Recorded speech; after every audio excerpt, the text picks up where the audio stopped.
Hello student, आप सब लोगों का स्वागत है हमारे ऑनलाइन प्लेटफॉर्म के टेस्ट पेपर लाइव पे। आज हम बात करेंगे डिसेलरेशन के बारे में, जिसमें हमने बात की थी कॉन्ट्रैक्शन टेस्ट के अंदर अगर बच्चे की फीटल हार्ट रेट जो है डिक्रीज हो जाती है तो उसको हम बोलते हैं डिसेलरेशन।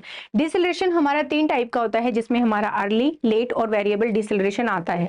अर्ली डिसेलरेशन कब होगा? अगर जो बच्चे की हार्ट रेट है, फीटल हार्ट रेट है, ड्यू टू हेड कंप्रेशन की वजह से, जैसे यूट्राइन कॉन्ट्रैक्शन आया और यूट्राइन कॉन्ट्रैक्शन की वजह से बच्चे के फीटल का कंप्रेशन होने की वजह से अगर बच्चे की हार्ट रेट क्या हो जाती है, डिक्रीज हो जाती है, तो उसको हम बोलते हैं अर्ली डिसेलरेशन। ये आपके पास सामने आपको इमेज दिख रही होगी। इस इमेज में क्या दिख रहा है? इस इमेज में जैसे जैसे यूट्राइन कॉन्ट्रैक्शंस आ रहे हैं और बच्चे के हेड के, फीटस के हेड के ऊपर क्या पड़ रहा है? कंप्रेशन पड़ रहा है, जिसकी वजह से वेगस नर्व क्या हो जाती है? स्टिमुलेशन हो जाती है। और जैसे ही वेगस नर्व का स्टिमुलेशन होता है ड्यू टू हेड कंप्रेशन की वजह से, वैसे ही क्या हो जाएगा? बच्चे में क्या देखने के लिए मिलेगा? ब्रेडीकार्डिया देखने के लिए मिलेगा, यानी कि फीटल हार्ट रेट जो है वो डिक्रीज मिलेगी।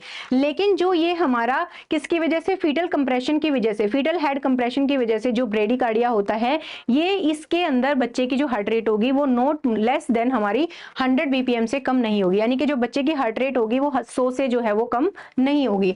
नेक्स्ट बात करते हैं हमारी किसकी? लेट डिसेलरेशन की। जो लेट डिसेलरेशन होता है, इसके अंदर जो फीटल हार्ट रेट डिक्रीज होती है वो किसकी वजह से होती है? यूट्रोप्लेसेंटल इनसफिशिएंसी की वजह से, यानी कि यूट्रस और प्लेसेंटा के जो बीच में जो सप्लाई हो रही है, ऑक्सीजन ब्लड की सप्लाई हो रही है, अगर वो इनसफिशिएंट अमाउंट हो जाए उसकी, तो उसको हम बोलते हैं यूट्रोप्लेसेंटल इनसफिशिएंसी।